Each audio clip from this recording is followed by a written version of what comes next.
sayang blog lebih hormat menyak awak teran umat Nabi Muhammad dijawab salam ulun tuan dengan penuh semangat. Assalamualaikum warahmatullahi wabarakatuh.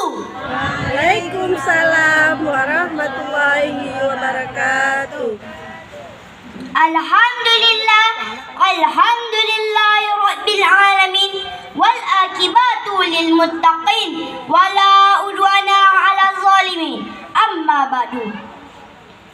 Puja dan syukur marilah sama-sama tanya panjatkan kehadiran Allah Subhanahu wa taala.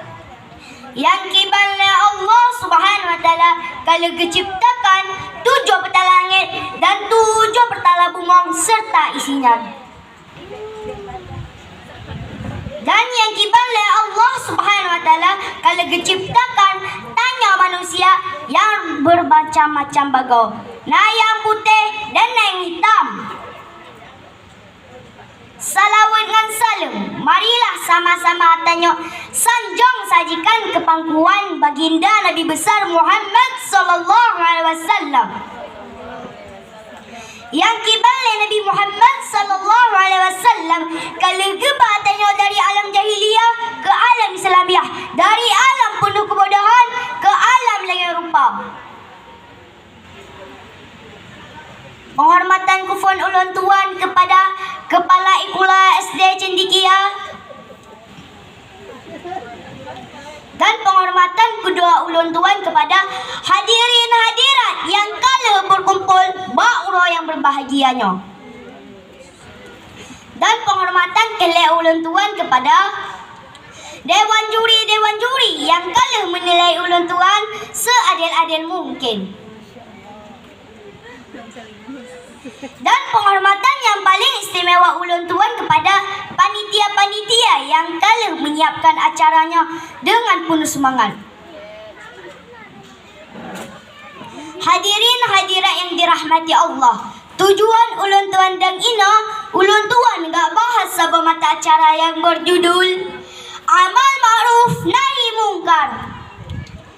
Jadi amal ma'ruf nahi mungkarnya adalah tak pupuk yang gaya oleh Allah dan tak tinggal yang dilarang oleh Allah.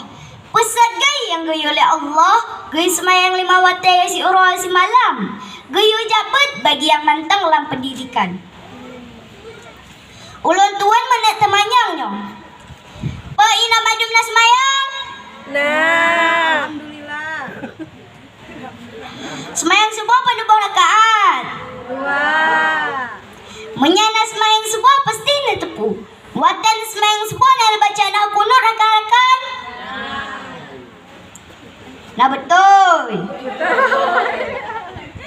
Alhamdulillah, semoga tanya bejit ke anak asyar surga. Amin ya rabbal alamin. Dan yang dilarang oleh Allah Subhanahu wa taala adalah takkan gegap taca atagap. Bek sagai tak pubut karena sungguh pedeji apa ilam nerakayan. Cina puduk jarak awak terana pak apui nasuum hana sebanding suam ngalam neraka. Allah berfirman dalam surah Al-Imran ayat 104 yang bunyinya A'udzu billahi minasy syaithanir rajim. Bismillahirrahmanirrahim. Waltakum minkum ummatun yad'una ila khair wa ya'muruna bil ma'ruf wa yanhauna 'anil munkar wa ulaika humul muflihun. Dan artinya, hendaklah di antara engkau ada segolong orang yang